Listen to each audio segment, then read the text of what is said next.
اس لیے پیارے نبی صلی اللہ علیہ وسلم فرمایا کرتے تھے من صمت نجا، جو خاموش رہا اس نے نجات پائی، خاموش رہا نجات پائی۔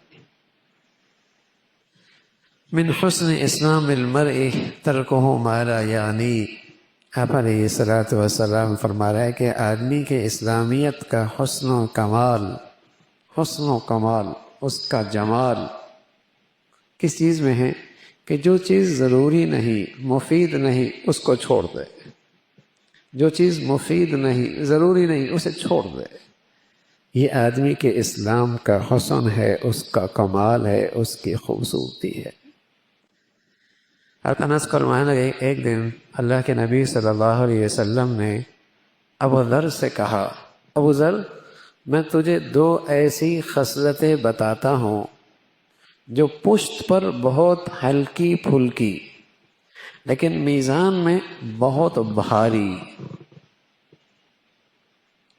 یعنی بظاہر وہ بہت ہلکی پھلکی چیزیں ہیں لیکن میزان کے ترازو میں ان کا وزن بہت ہے۔ ابو ذر فرمانے لگے رضی اللہ تعالیٰ عنہ، میں نے عرض کیا یا رسول اللہ وہ دونوں خصلتیں ضرور بتلائیے۔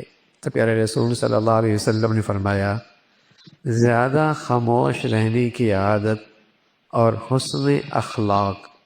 فرمایا قسم ہے اس ذات پاک کی جس کے قبضہ میں میری جان ہے، مخلوقات کے اعمال میں یہ دونوں چیزیں بے مثل ہیں، لوگوں کے اعمال میں یہ دونوں چیزیں بے مثل ہیں، ان کی مثال کوئی نہیں۔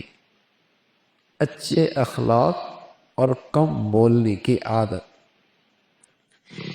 حضرت لقمان حکیم جس کا ذکر اللہ نے قرآن میں فرمایا ہے، نبی نہیں تھے لیکن اللہ نے ان کی بڑی تعریف فرمائی، وَلَقَدْ آتَيْنَا لُقْمَانَ الْحِكْمَةَ، ہم نے انہیں حکمت دی، عقل و دانش، سمجھ بوجھ، رائے میں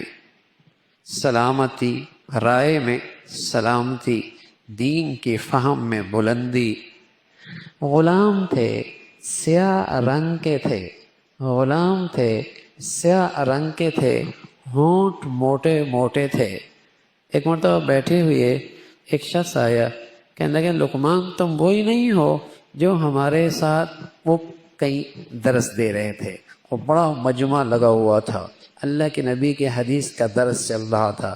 تو ایک شخص آیا کہ تم وہی ہو جو ہمارے ساتھ بکریاں چرایا کرتے تھے فلاں فلاں وادی میں؟ کہا میں وہی ہوں۔ کہا تمہیں یہ مرتبہ کیسے ملا؟ تمہیں یہ مرتبہ کیسے ملا؟ تو انہوں نے فرمایا اس کو مجھے بولنے کی ضرورت نہیں ہوتی جس کی مجھے ضرورت نہیں ہوتی۔